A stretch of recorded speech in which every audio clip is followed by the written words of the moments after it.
Let us be still for a moment and acknowledge the holiness of this hour. Be still and know that I am God. Not that there is a God somewhere to be discovered later, not that there is a presence to be summoned by many words, but that here, now, there is a presence to be recognized and a silence to be entered. In that silence, our purpose stands revealed. The purpose of our work this week and of every hour we devote to this way of life is the development of spiritual consciousness.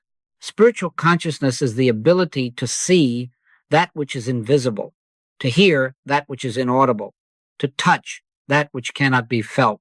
It is the awakening of those soul faculties by which we behold reality where sense testimony reports only appearances, and by which we know, not by argument nor by creed, but by living, that one presence and one power is all.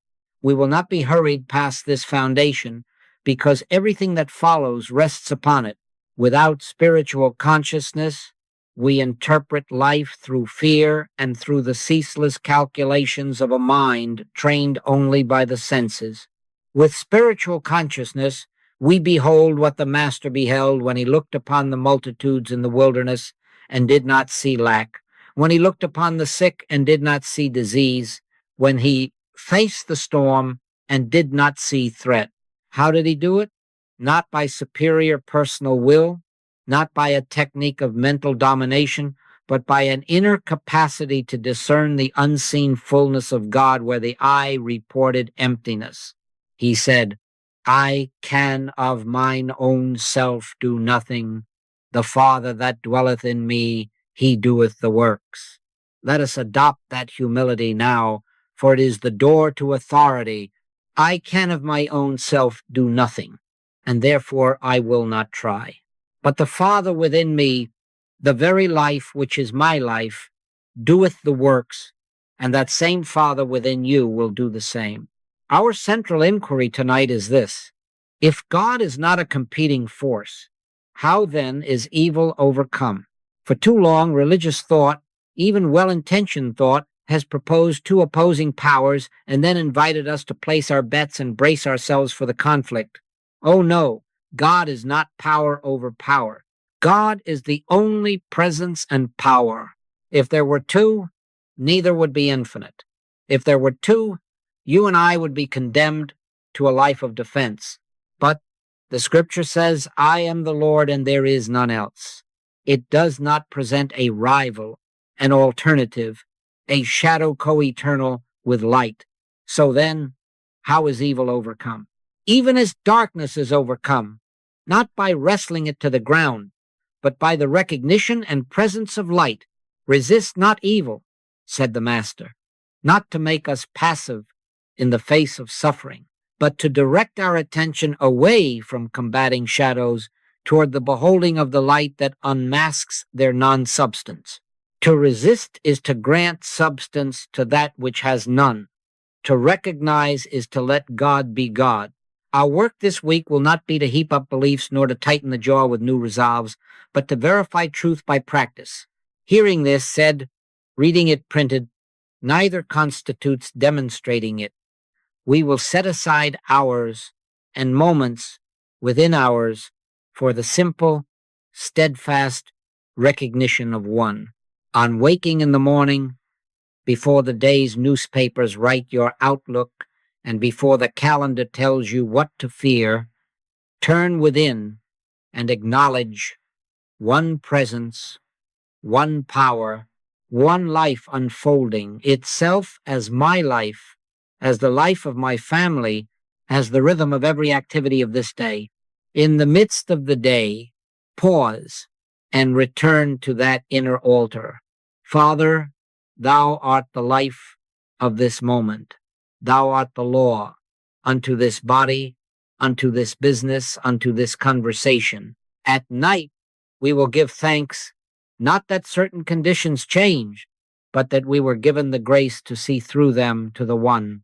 6 days, 60 days, 6 months of such discipline until the truth which we have revered from afar begins to breathe in us, speak in us, and live us.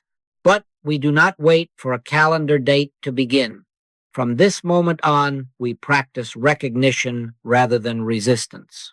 If a fearful image presents itself to your thought, cease, be still, and acknowledge, I am not called to fight shadows, I am called to recognize light. If a report of illness or danger reaches you, begin not with counter-arguments, but with the humble admission, I of myself have no power to heal, no wisdom to direct, but the Father within me doeth the work. Rest there until the heart bears witness to presence, and then proceed with whatever ordinary step is given you to take. This is not indifference, this is obedience, to in him we live and move and have our being, to I and my Father are one, to the law of grace that functions without strain. You will find that in the very act of non-opposition, the premise of fear begins to thin out. We do not ask how long it will take for a room to brighten once the lamp is lit. We simply turn on the light. So, in this inner practice, the light of recognition dispels the theater that fear had rented with our consent.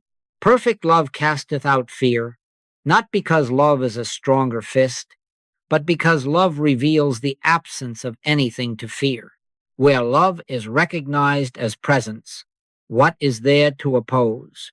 Where one is acknowledged, what second claimant can present a case? Let us be honest. This requires courage of a different sort than the world admires. It is easier to summon indignation than to abide in recognition, easier to marshal arguments than to wait upon the still small voice. But remember, the Master's counsel is not the counsel of delay, it is the counsel of immediacy. The Father that dwelleth in me, he doeth the works. That dwelling is not postponed. Therefore, never refuse a call from your own heart to be still and to recognize God. Never refuse the opportunity to answer fear with silence and silence with God. In time, and it may be sooner than you think, you will discover that this is not merely a devotional attitude, it is a law, a way, a principle by which life is lived and by which the apparitions of two powers are quietly dismissed. So, we begin now. We shall move through this week as students who are willing to test and to taste, not to admire from afar. With every morsel taken today, acknowledge the invisible source. With every step, remember the invisible support. With every conversation, sense the invisible listener. And when the question rises again, if God is not a competing force, how is evil overcome? Let the answer rise with it. By the presence of the One, recognized, adored, and allowed to be. Itself through us, thy kingdom come. Thy will be done in earth as it is in heaven. Not by our will, not by our cleverness, but by surrender to the One.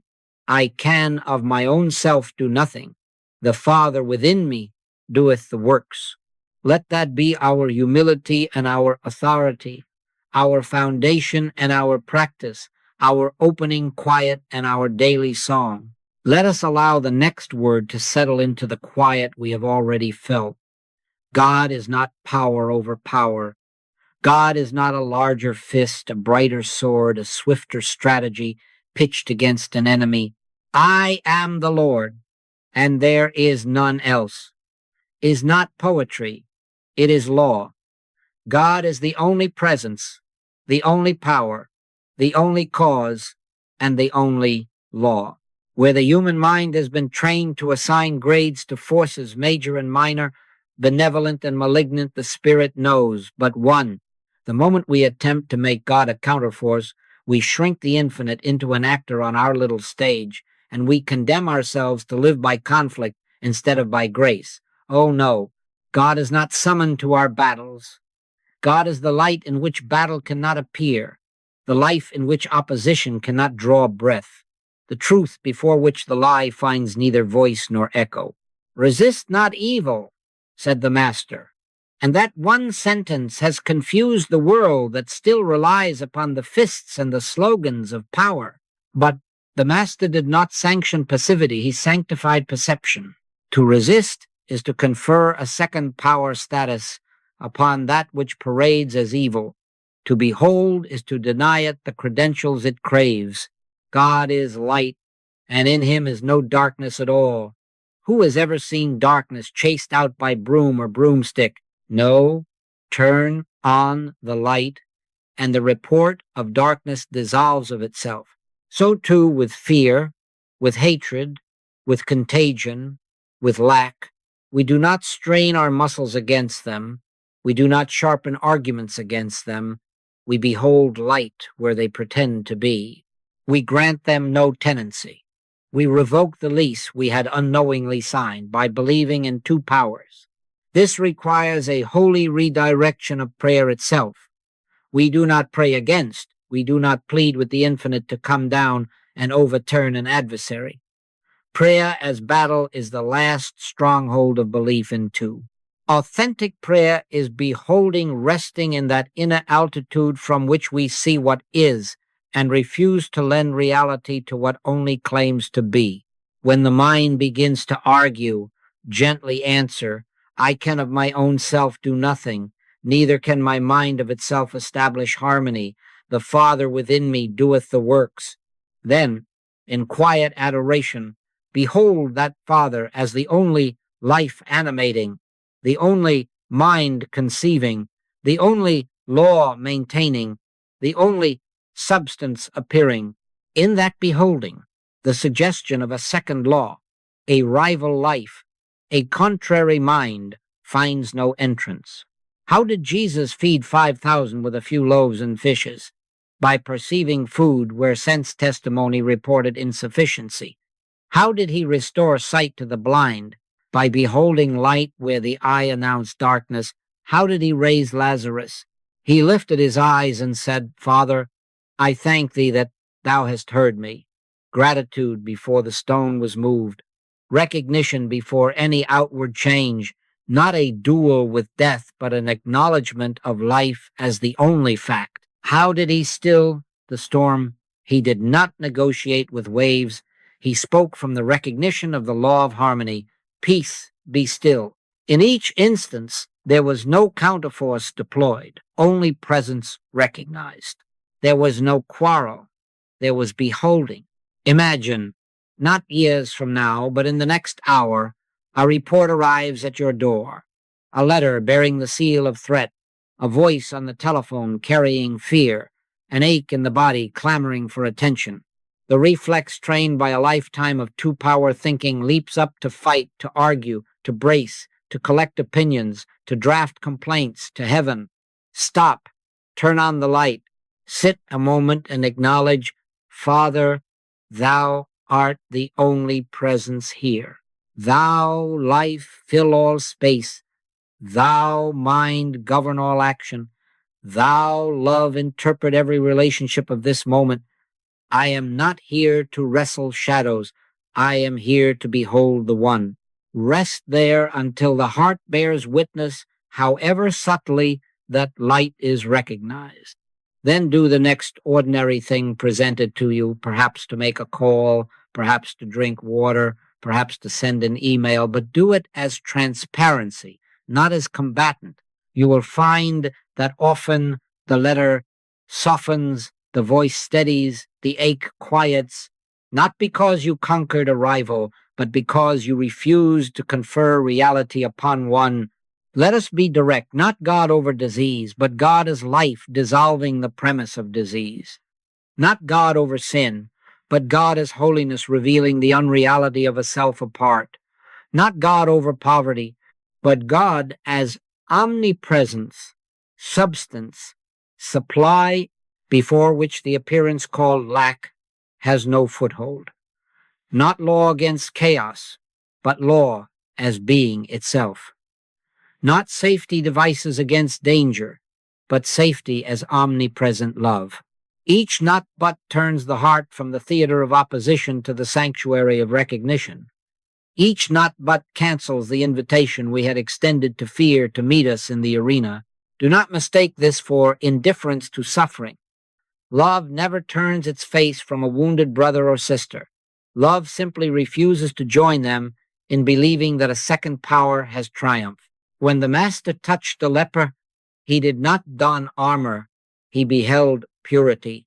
When he entered the house of mourning, he said, "The maid is not dead but sleepeth," not because he loved less, but because he recognized more. That recognition was his compassion, his authority, and his healing. Bring it into your own breath now.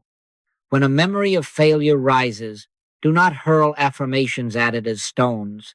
Behold the mind that never failed, in whom your identity is hid. When a calendar date threatens, do not concede to the superstition that years possess power. Behold life eternal, which the psalmist intuited when he sang, "From everlasting to everlasting, thou art God."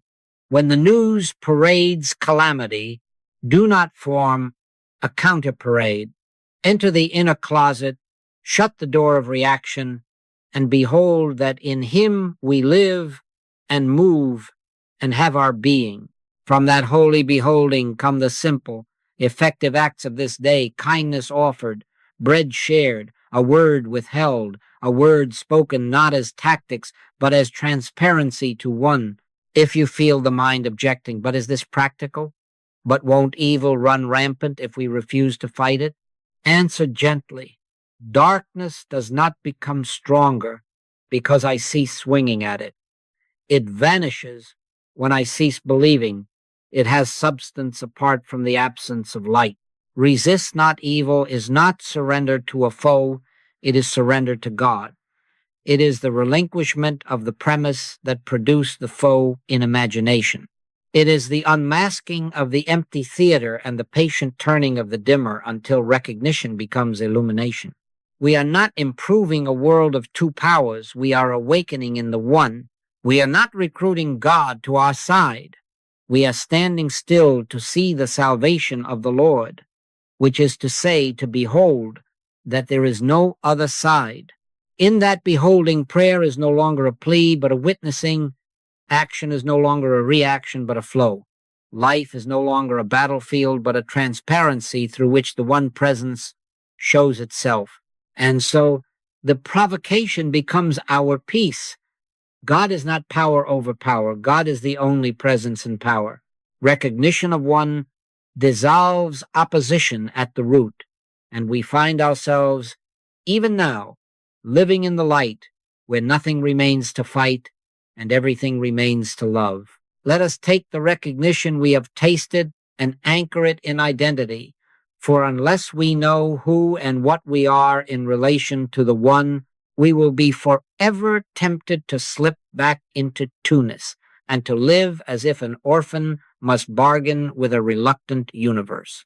The Master spoke identity, not philosophy, when he said, "I and my Father are one," and again, "All that the Father hath is mine." Those are not creeds to be printed on cards. They are the living awareness by which we pass from reaction into revelation. They are the breath of the wave that knows the ocean is its very being. Consider the wave and the ocean.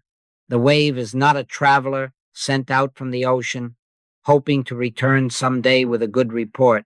The wave is inseparable and indivisible from the ocean of one substance, one motion, one life. All that the ocean is, the wave is by identity, not by possession. The wave does not hoard a private supply of salt and power. It is the ocean in expression at a point, the infinite showing itself as this form and that rhythm. At no instant is the wave cut off from source.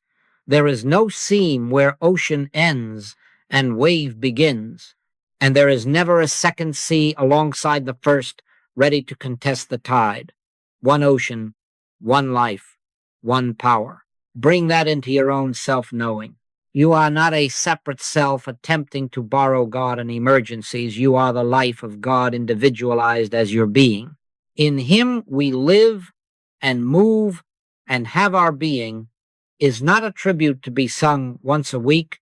It is a statement of physics in the realm of spirit. If there is but one ocean, there is but one life. If there is but one life, There is but one power, and if there is but one power, there is no other by which you are threatened or sustained.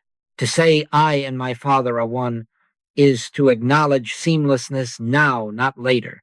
To say, all that the Father hath is mine, is to cease pleading and to begin witnessing the already present fullness of mind, love, law, and substance that constitute your identity. Now, with a wave ocean before, you look again at darkness and light. Darkness is not a power, it is the absence of light. You cannot sweep darkness out with brooms or curse it into behaving. You turn on the light. God is light, and in him is no darkness at all. Shall we then believe that darkness stands somewhere co-eternal and co-substantial with light, negotiating terms? Oh no, evil is not a substance. It is the absence of the recognition of God's presence. It is not a second mind planning calamities. It is the belief that anything can exist outside the one mind. Turn on recognition, and the brittle scaffolding of appearances finds nothing to cling to. But you say, do we not create a second power by naming it, fearing it, fighting it? Oh no, we do not create reality by naming. We only advertise our ignorance. To fear a shadow is to refuse to look at the lamp. To fight a shadow is to butt one's head against a wall of air. The prophet was plain. I am the Lord, and there is none else. None else. If one fills all, what percent remains for a rival? If the ocean fills the horizon, where shall a counter-ocean swim? Where one is all, there is no remainder, no leftover corner in which a second mind, a second law, or a second life may set up its theater. Let this be both poetry and practicality to you. When the calendar makes its pronouncements, you are this age, therefore expect this decline. You need not argue years into kindness. Acknowledge life as the only animating principle of this wave called you. The ocean does not consult a calendar to know its strength. It simply moves. When the body lifts its voice, this ache is your master. You do not gather stones of denial. You rest in the recognition that the Father within me is the law of this body, the life of this function, the harmony of this activity. When the world's reports clamor, lack is here, danger is there, you do not rush to counterclaim with louder words. You slip beneath the chop of appearances into the deep where the ocean's stillness is your core. From that stillness, ordinary steps receive an extraordinary ease. Do not mistake identity for ego inflation. When I say the wave has all that the ocean is, I do not mean the wave becomes a proprietor. I mean it is transparency. The master's safeguard is ours. I can of mine own self do nothing. The Father within me, he doeth the works. The wave does not generate its own motion. It manifests the oceans. So it is that humility and authority kiss. We claim nothing for a private self, and thus we hide nothing from the infinite that would seek to live and move and have its being as us. We do not make ourselves strong. We consent to be carried. We do not make ourselves wise. We yield to the one mind that is already the mind we are. Here is a correction to carry in your pocket. When the suggestion whispers, there are two powers and they are at odds, answer simply, oh no, there is one power, and in the recognition of one, the appearance of two evaporates.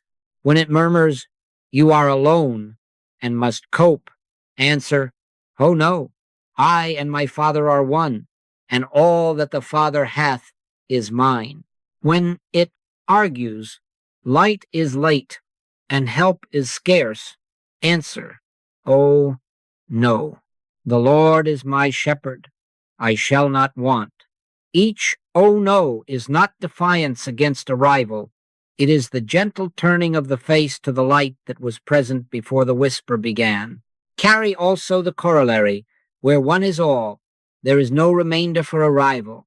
One life, no remainder for death, to measure you by a schedule. One law, no remainder for lawlessness, to intrude upon harmony. One mind, no remainder for confusion to claim residence.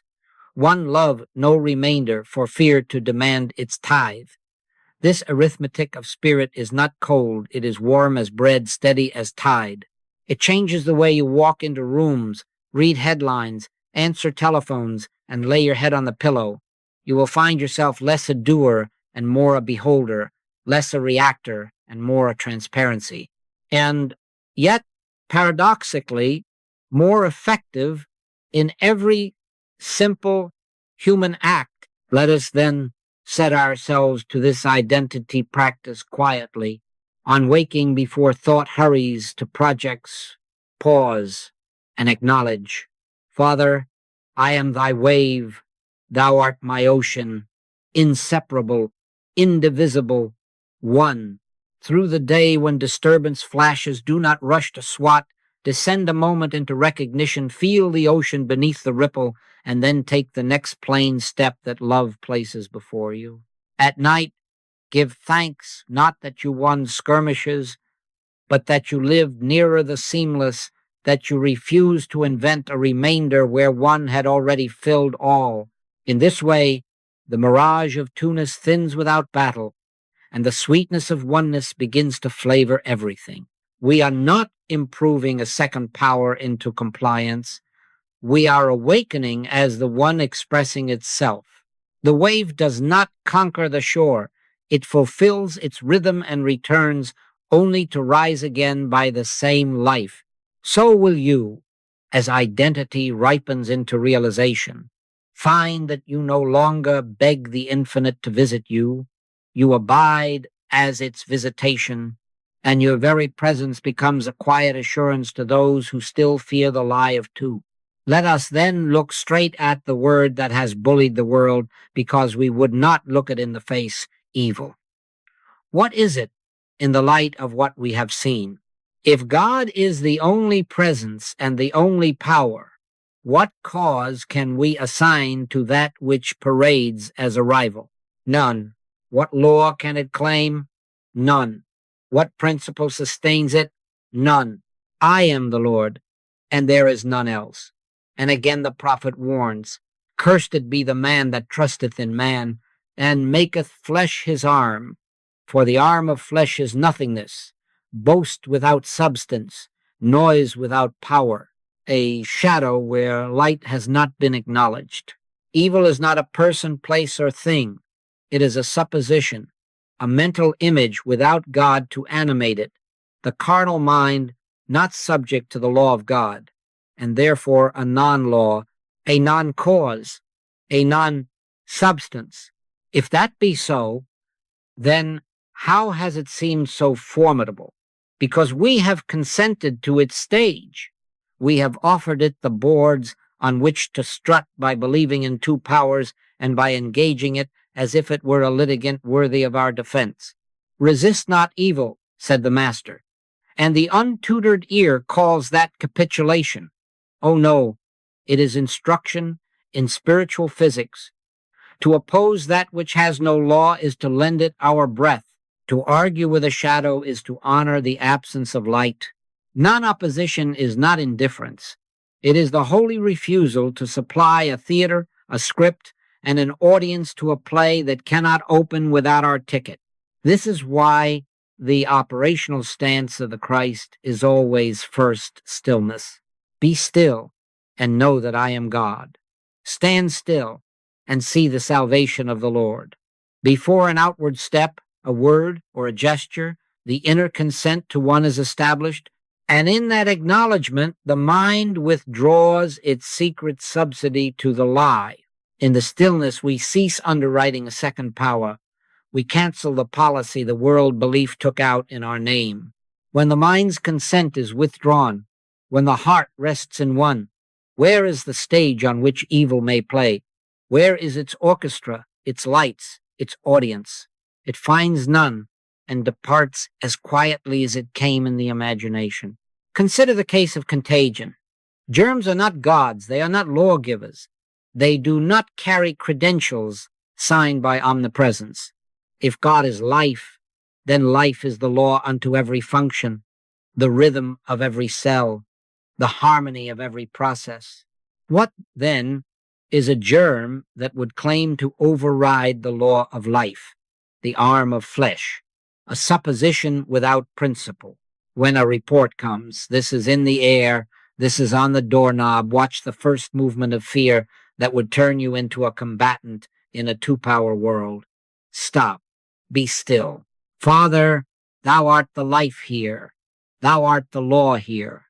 There is no other law, no other life. Rest in that recognition until the heart is quiet. Then, if love indicates a simple act, do that act without drama, a window opened, a room aired, a hand washed, not as a talisman against an enemy, but as the natural expression of order in the presence of one. Consider the tyranny of the calendar. How many lies have clothed themselves in numbers and marched as inevitabilities? You are this age, therefore expect decline.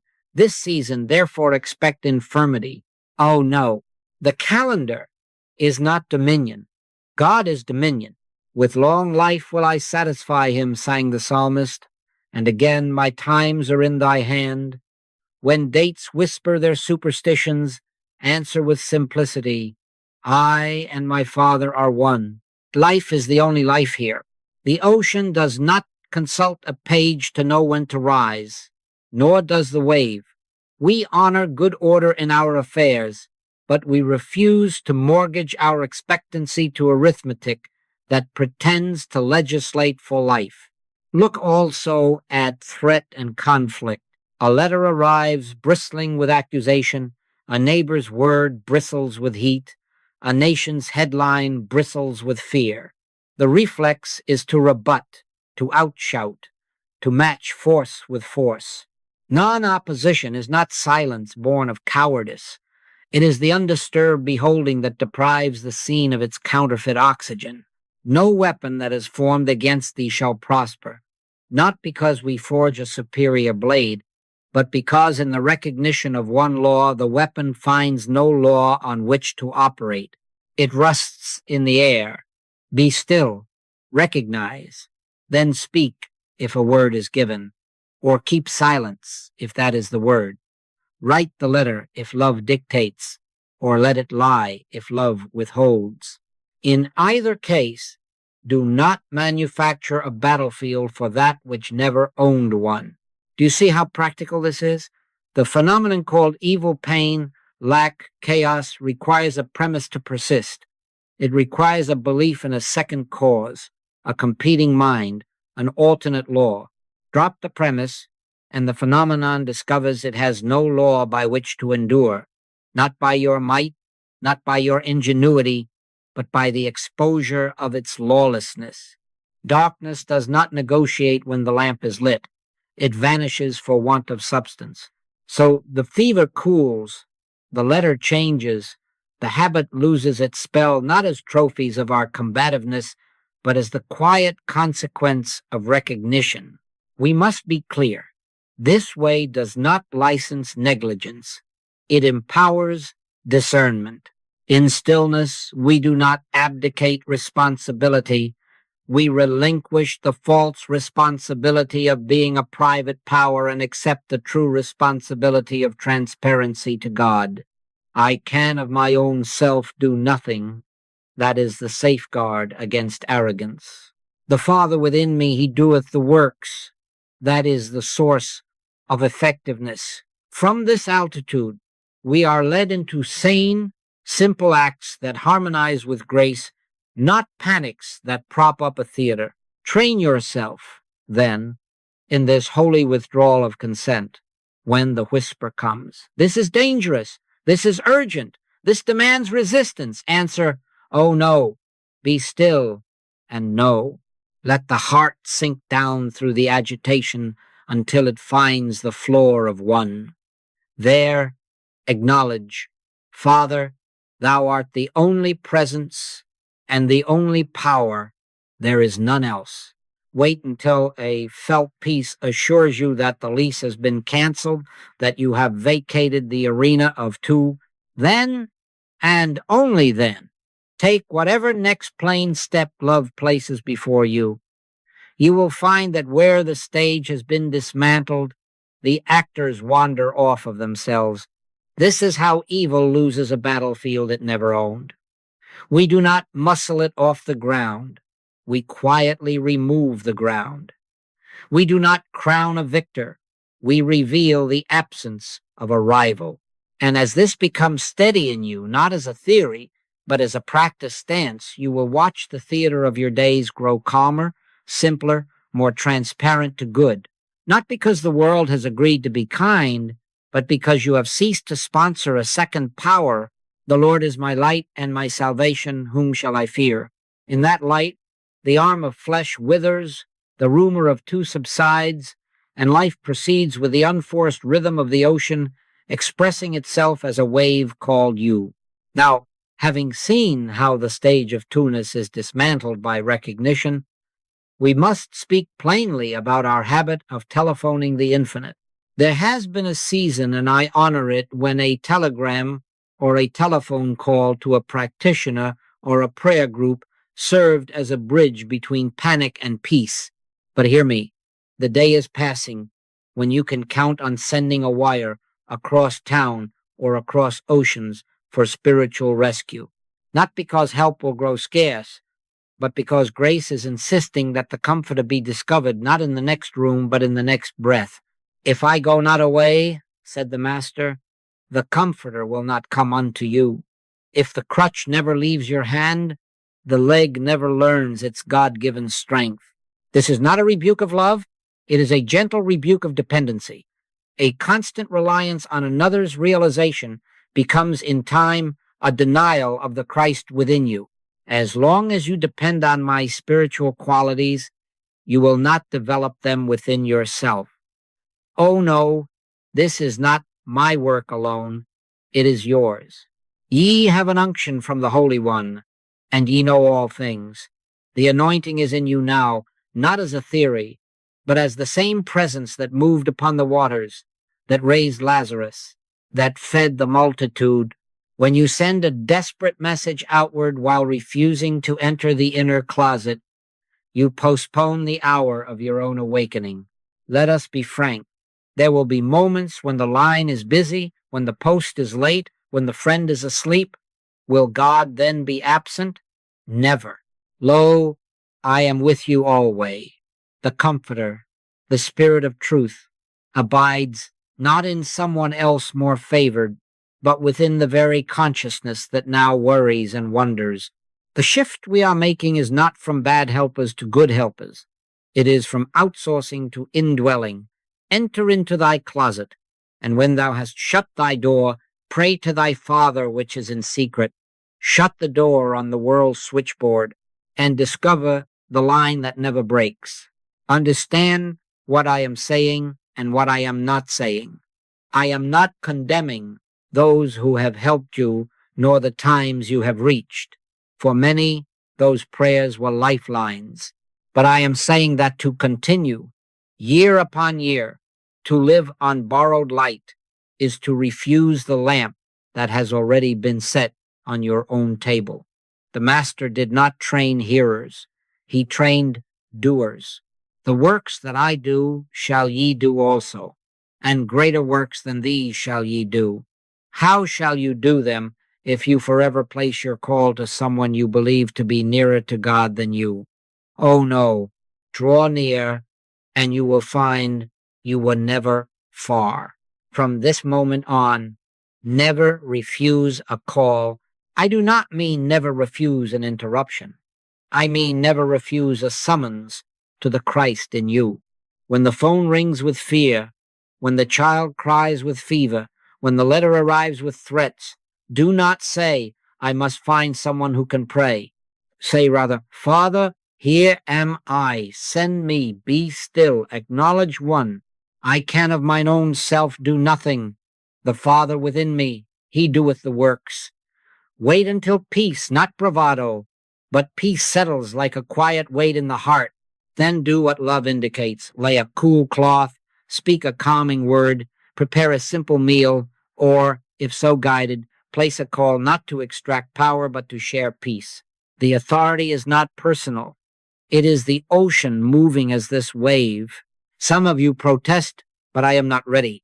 I have not studied enough. I have not meditated long. Oh, no. Read the record. The fishermen did not sit for years in classrooms before they healed. They consented to be lived by the one. Your preparation is this. Refuse the premise of two. Acknowledge the one that already is, and never refuse a call. The same Father who did the works through the Master will do the works through you, not because you have perfected a method, but because you have surrendered the counterfeit office of being a private power. It is the Spirit that quickeneth. Your task is transparency, not performance. Here is your new telegram. When crisis knocks, send no wire outward. Retire 5 steps into the secret place and write upon the heart, Father, thou art the only presence and the only power here. My mind is thy mind. My life is thy life. My word is thy word. Seal it with gratitude before the stone is moved. Father, I thank thee that thou hast heard me, and then step forth. In that rhythm, calls will come and you will answer not as a hero, but as a witness. And you will notice something beautiful. The very people to whom you once appealed will begin to appeal to you, and you will send them not to your personality, but to the same inner room. Practice this now in little ways. When the day tugs you toward the phone for reassurance, pause, breathe, turn within. If after recognition you still place the call, it will be as fellowship, not as dependence, as 2 flames acknowledging one, fire. But begin the habit of first resort, the Comforter. For the age that is dawning will not be sustained by wires and schedules, but by those who live by grace, who know where help abides, and who can say with humility and certainty, I can of mine own self do nothing. The Father within me, he doeth the works. And because this is so, never refuse a call. The call is to Christ, and Christ is at home in you. Having accepted the summons to retire into the inner room and to answer calls as witnesses rather than heroes, we must now arrange the furniture of our days around the Master's central instruction. Take no thought for your life, what ye shall eat, or what ye shall drink. Your heavenly Father knoweth that ye have need of all these things. But seek ye first the kingdom of God and his righteousness, and all these things shall be added unto you. I want you to hear those words, not as poetry, but as procedure. When the Master says, take no thought, he does not command irresponsibility. He invites us out of counterforce living, out of the attempt to move life by personal push and pull, and into the rhythm where presence moves as sufficiency, because there is only one presence to begin with. We are not making a new power to cancel an old power. Oh no. We are acknowledging one power where the appearance of 2 once clamored for our attention. Supply, then, is not the victory of abundance over lack.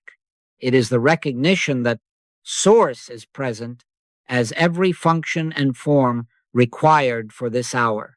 The ocean does not accumulate water to fight a dry shore. It simply is fullness in motion.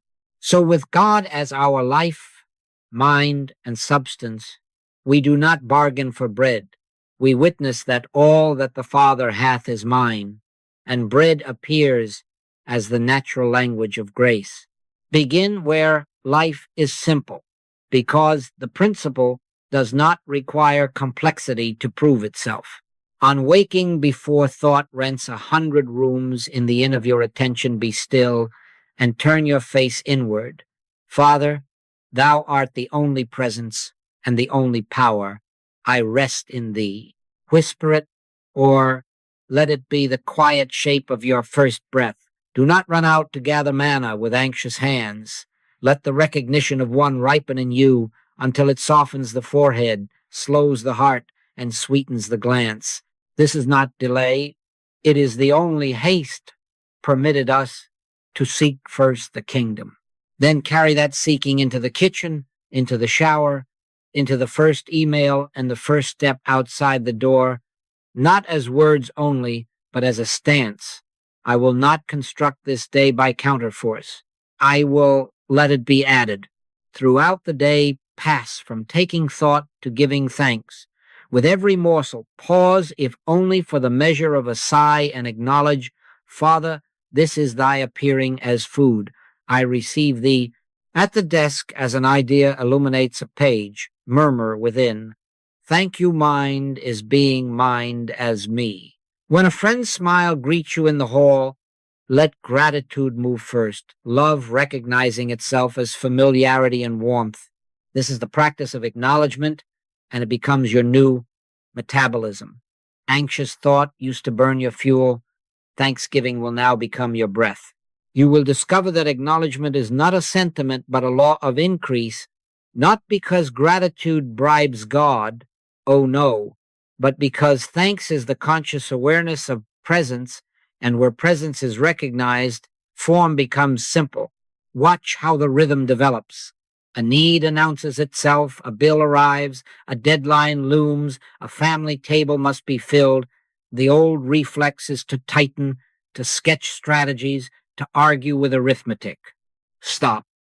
Seek first, Father, thou art the substance of all form, the law of this situation, the life of these affairs. There is none else. Let the agitation ebb until peace, however slender, lays a hand upon you. Then, without flourish, allow the next plain step to be added. An idea arrives. Call this person. Look in that drawer. Cancel this expenditure. Plant these seeds. Follow it not as a scheme, but as a grace note. And you will meet a surprise that never grows old. The necessary form appears, not wrestled into place, but appearing as if it had been waiting at your door. All these things shall be added unto you. Does this mean we abandon prudence, schedules, work? Oh no. It means we free work from the superstition that it is cause.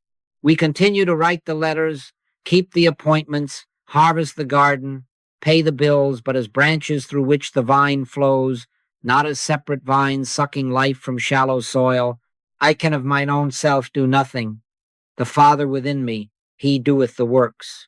This recognition is the difference between exhaustion and ease, between manipulation and manifestation. The same task that once bent your back will now feel strangely light, because it will be borne by the one who alone bears all. You will ask, how soon shall I notice this adding? The answer is in the teaching itself. Give us this day our daily bread. Grace moves at the cadence of the day. Sufficient unto the day is the grace thereof. Your need will be met in the measure and the moment that preserves your turning to God. The Israelites were not issued a year's manna at a time. They were trained in the rhythm of daily trust. So will you be trained until the habit of anxious outlining yields to the song of reliance, and you find yourself less interested in tomorrow's barns than in today's presence. Tomorrow will fetch up on your shore as a wave, and the ocean will be there also.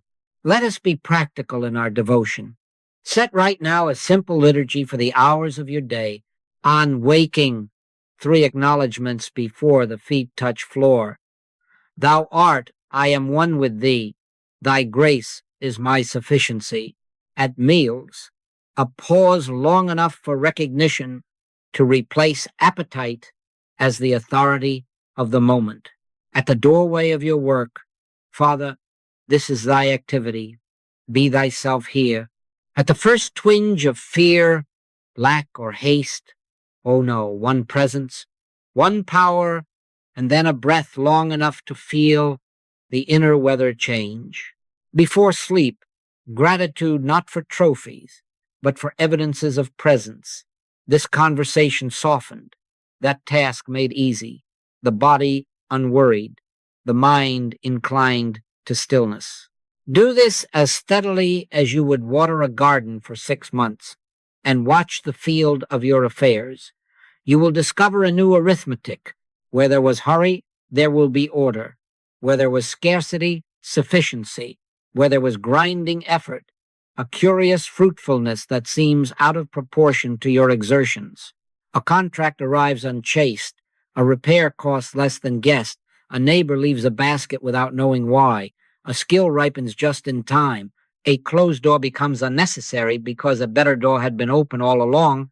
You will recognize this not as personal magic, but as the operation of grace, one law, one life, one substance, finding its unlabored expression as the wave called you.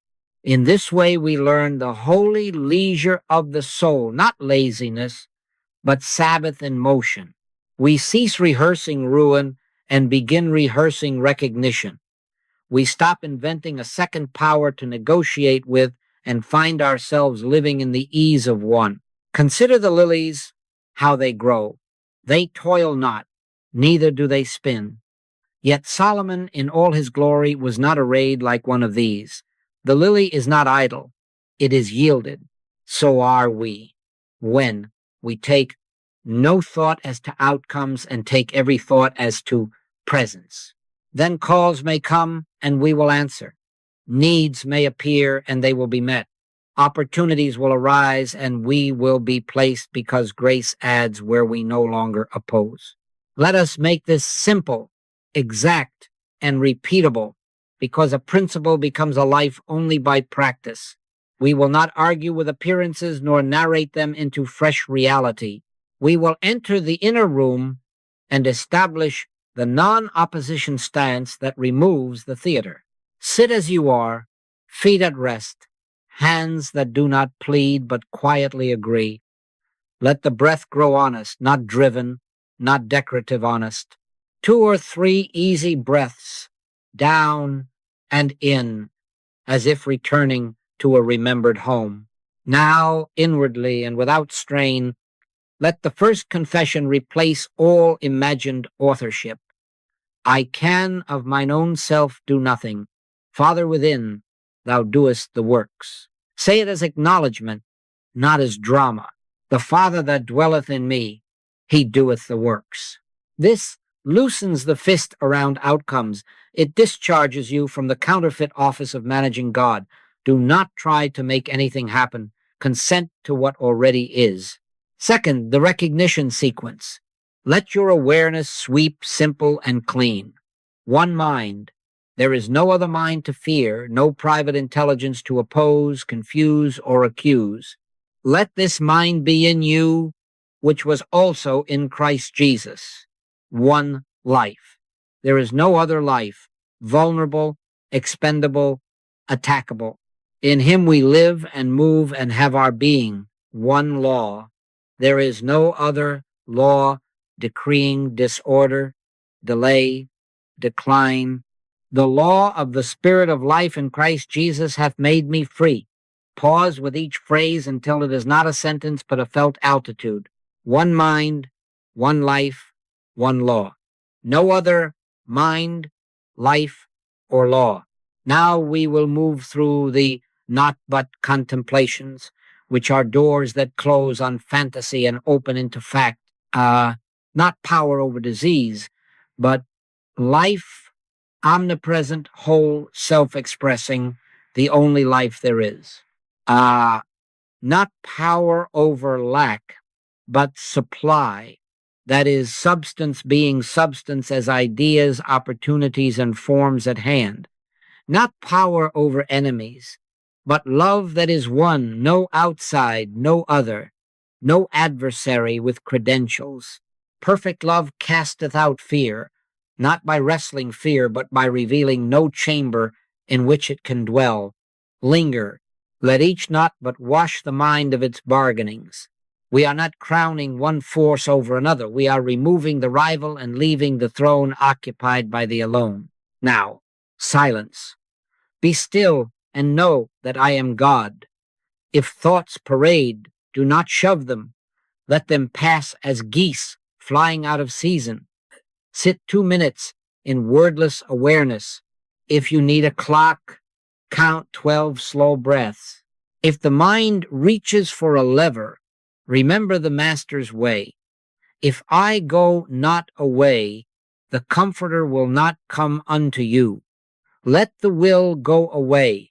Let the Comforter witness to itself. The proof of this interval is a certain weight of quiet in the chest, a subtle softening behind the eyes, a sense that you are being breathed rather than doing the breathing. Say nothing. No.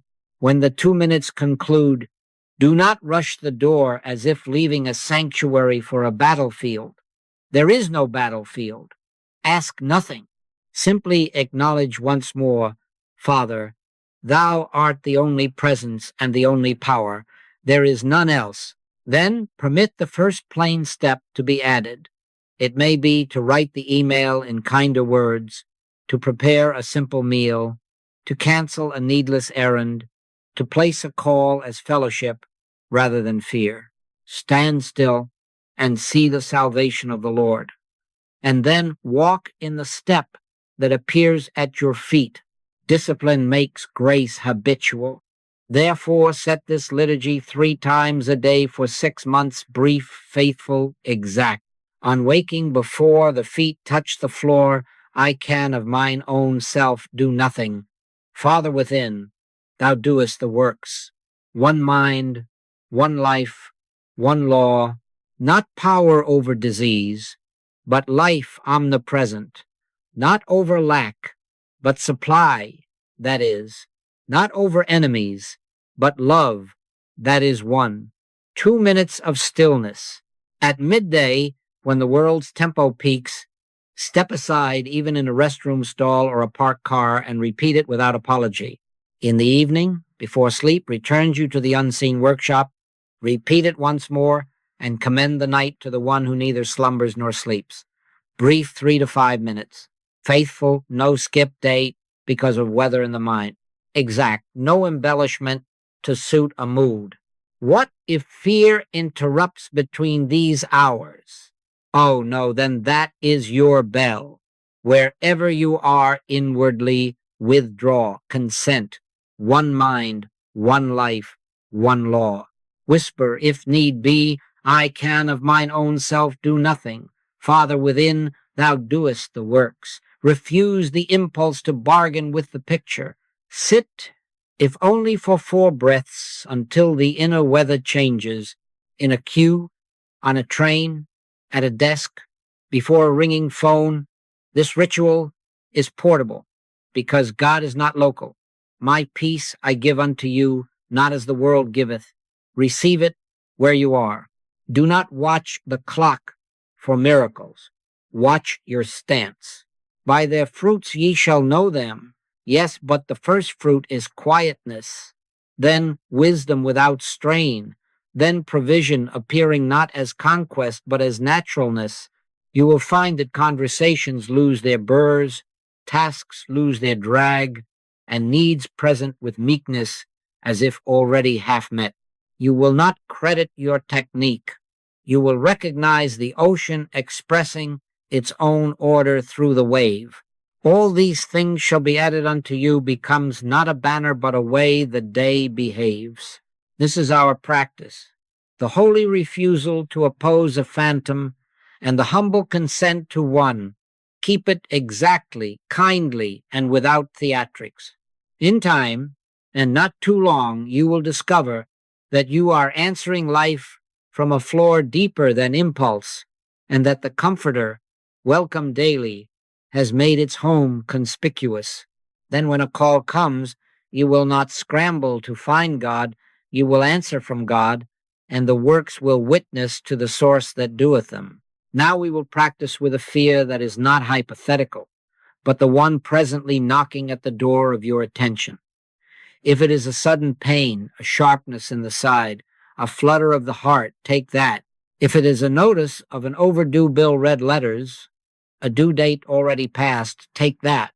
Do not debate which is more serious.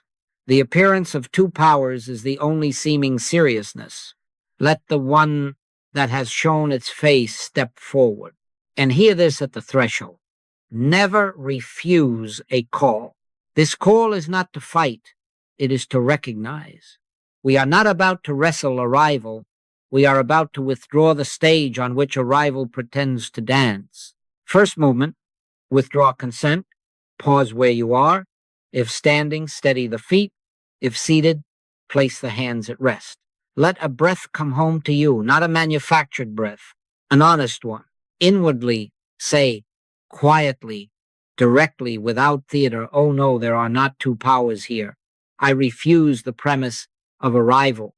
Again, but slower. Oh no, there are not two powers here. This is not denial. This is recognition. Hear, O Israel, the Lord our God is one Lord. Say within, Father, thou art the only presence and the only power. There is none else. Now, the fear has been told it will receive no oxygen from our consent. Second movement, affirm identity not as a spell, but as truth told at the center. Speak within, Father within, thou art the life of this body, the law of this situation, the substance of supply. Let it be exact. If pain is the knock, Father within, thou art the life of this body. My flesh is not separate stuff. My organs are not orphans. In thee I live and move and have my being. If the bill is the knock, Father within, thou art the law of this situation and the substance of supply. My affairs are not outside thy ordinance. My sufficiency is not a second stream. The law of the Spirit of life in Christ Jesus hath made me free. Do not hurry. Let the words find you. Then add, not as a flourish, but as surrender. I can of mine own self do nothing. The Father within me, he doeth the works. Third movement, be still. Yes, now, 1 to 3 minutes. Be still and know that I am God. The mind will try to present clever arrangements. Let them pass. Let the body do what the body does when uncoerced. Shoulders may drop of themselves. The space behind the eyes may soften. The urgency that rode in beating hooves may slow to an audible walk. You may feel a warmth in the chest or a simple clarity as if a window has been opened. Do not reach for proof. Let presence prove itself by the sense of presence. If a verse floats up, let it, my peace I give unto you, not as the world giveth, give I unto you. If images of remedies or strategies arise tinged with fear, let them wait in the hall. The guest we await speaks in peace. Now, without leaving this quiet, be attentive to the grace led next. Remember, we do not outline, we receive. If it is the body, you may be quietly shown to rest, to take water, to place a cool cloth, to refrain from a certain food tonight. Or hear me clearly, from a posture free of superstition, you may be directed to call the physician, not as surrendered to a rival power, but as the one presence using a wise instrument. The action arises from peace, not panic, from love, not bargaining. If it is the bill, the next may be simple. Pay a small portion today in honesty. Make one straightforward call to arrange terms. Cancel one unnecessary subscription, or open the drawer where an old rebate check waits unnoticed. These are not schemes. They are forms added to recognition. Seek ye first the kingdom of God, and all these things shall be added unto you. I will give you now a little story, not to entertain, but to show the ease of one. A woman named Miriam, one of our friends in this work, felt one afternoon a tightness bloom in her chest as sudden as a storm. The old reflex reached for alarms, but she remembered our stance. She sat on the edge of her bed, placed a hand where the fear shouted, and said within, oh no, there are not two powers here. Father within, thou art the life of this body. 1 minute, 2 minutes of stillness, the kind that feels like being breathed. Then, in the quiet, a clear, unsentimental nudge. Call your physician and lie down while you wait. She did both, not as capitulation, but as obedience to the one. The physician examined her, adjusted a long-ignored medication precisely, and told her to rest that weekend. The symptom dissolved like mist. Miriam laughed when she told me, not at medicine, not at prayer, but at the ridiculousness of fear's theater when love has the floor. Stand still and see the salvation of the Lord. Another friend, Daniel, opened his post to a red stamp notice. Final demand. The stomach nodded. He remembered, oh no, no two powers, Father within. Thou art the law of this situation, the substance of supply. 3 minutes of quiet that felt like opening a clenched fist. Then the next. Pay a little now. Call honestly. Cancel what is excess and list one skill to offer today. He paid what he could with thanksgiving, telephoned without shame, was granted fresh terms by a clerk who said, I don't know why, but let's do it this way, canceled a streaming service he never used, and texted a neighbor offering weekend help with landscaping. By evening, a small job was arranged. By month's end, the debt was not vanquished in a flood, but it was met in a stream that never ran dry. Give us this day our daily bread proved to be a door into the day, not an iron gate barring tomorrow. Do you see? We did not conjure a counterforce to overthrow lack or pain. We recognized, one, removed the pretense of a second, and watched as right form appeared with the tenderness of inevitability. Perfect love casteth out fear, not by wrestling fear to the mat, but by lighting the room in which fear pretended to be large. When action is needed, it wears the quiet of Sabbath even as it moves. When waiting is needed, it is patience, not paralysis. And in either case, the sense of a private hero dissolves. It is the spirit that quickeneth. Our task is transparency. Grace does the arithmetic and the healing. Now we will seal. Turn again within, even now, and say with simplicity, Father, I thank thee that thou hast heard me. The Father within doeth the works. Let gratitude not be performance, let it be rest. There will be no boasting, no testimony to person, only to presence. If results show themselves at once, bless God and keep still. If they flower over hours or days, bless God and keep still. The boasting of fear is silenced. The bragging of self is equally silenced. Not by might, nor by power, but by my Spirit, saith the Lord. Carry this into the next knock that comes, whether a body speaks or a bill speaks, and answer as we have practiced. Withdraw, consent, affirm identity, be still, receive the grace-led next, move from peace, seal with thanks. Do this faithfully, and you will find that fear's house was built on sand. The tide of oneness comes, and without a shout the house is gone. Then you will notice something else. Your ear becomes gentle for others' knocks. When their call comes, you will not hurry to throw them life belts of your opinions. You will enter the inner room and stand, and the same one who answered you will answer through you.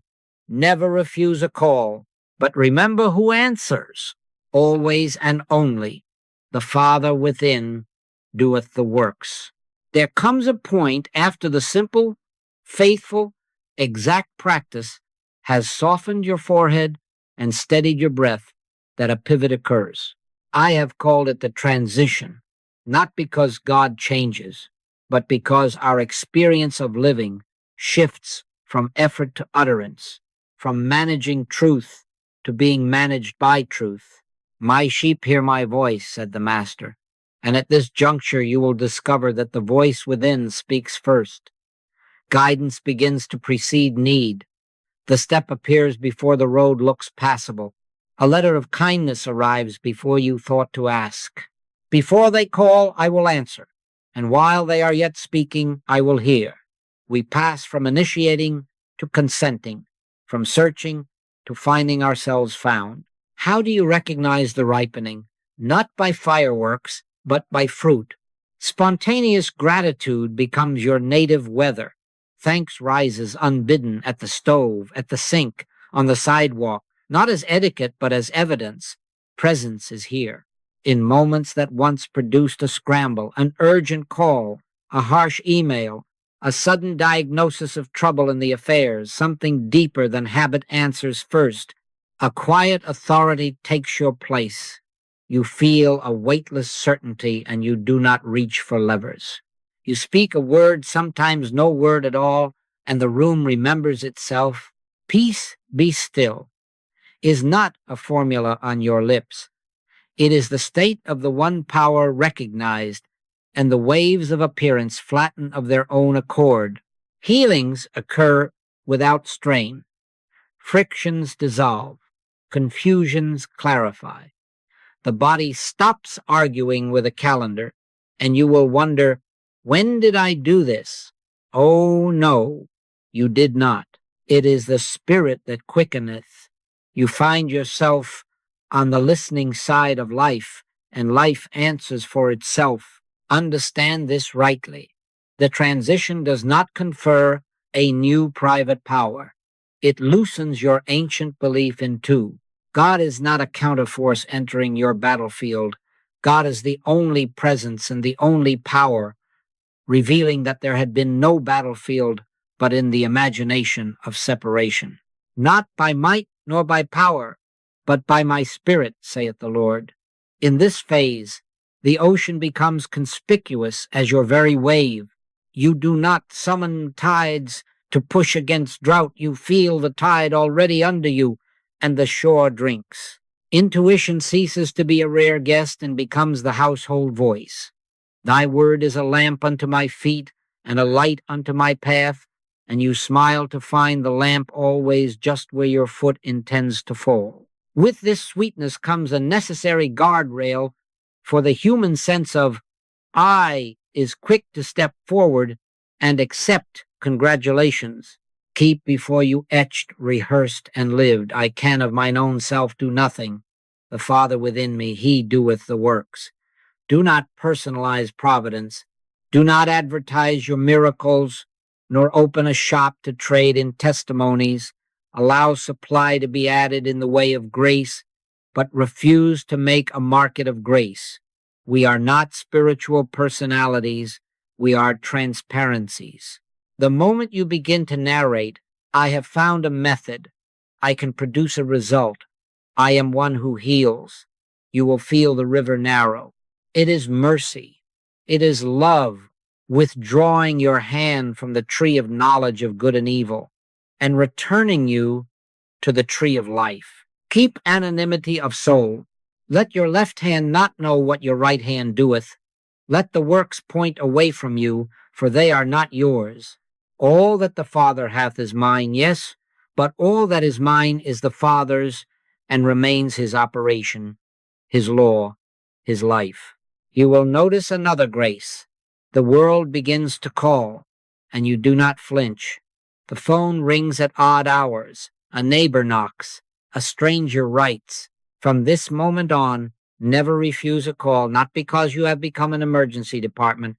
Oh no, but because every summons is Christ meeting itself in the disguise of a need. Say within, here am I. Send me. Retire one step into the inner room. Abide until the hush is present. Then speak or be silent as directed. Sometimes you will be guided to say nothing and simply sit. Sometimes a single sentence will open a prison.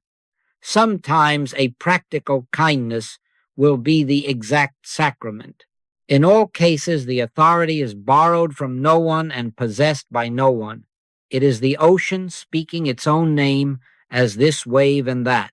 Lo, I am with you always, is the only credential required. Do not imagine this transition as a mountaintop from which you will never again descend into clouds. There are mornings when the air is thin with joy, and there are afternoons when the winds test your footing. When dryness visits, do not diagnose yourself.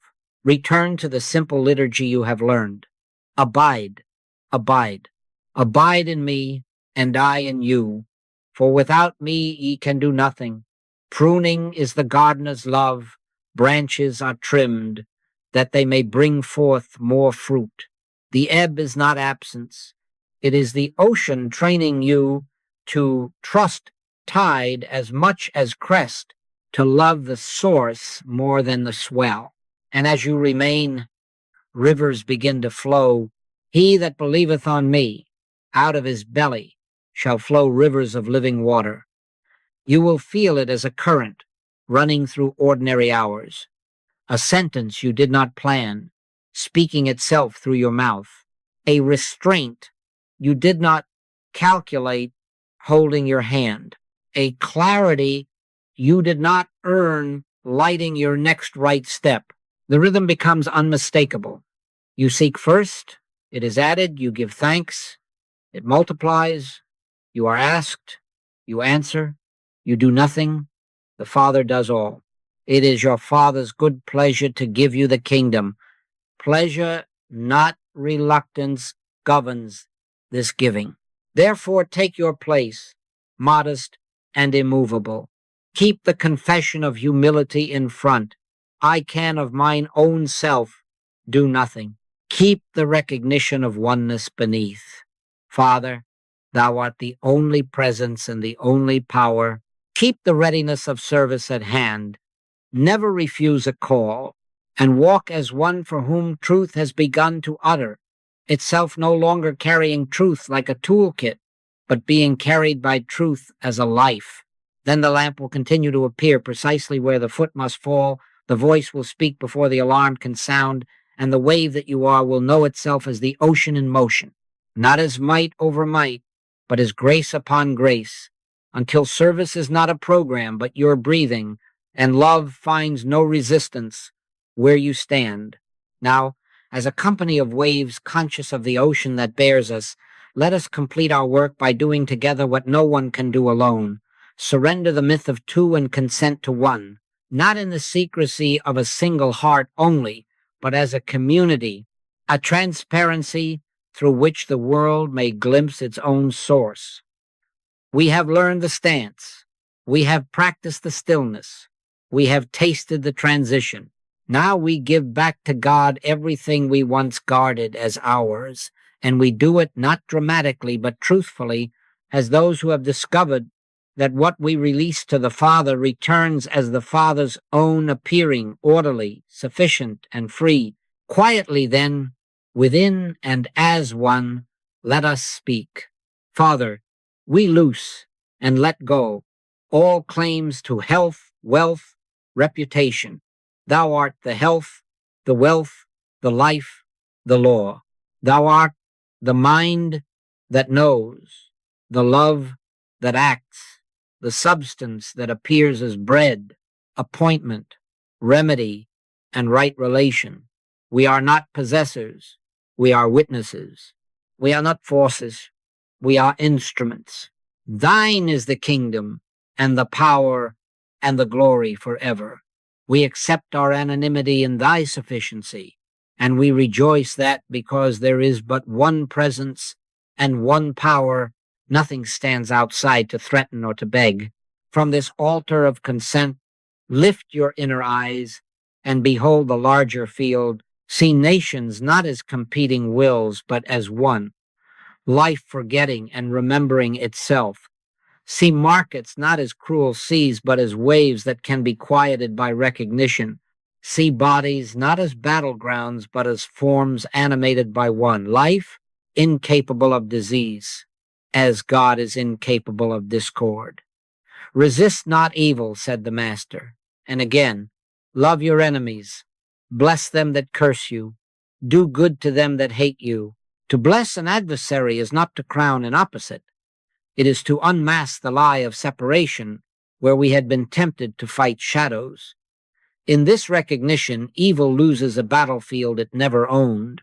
Light does not quarrel with darkness.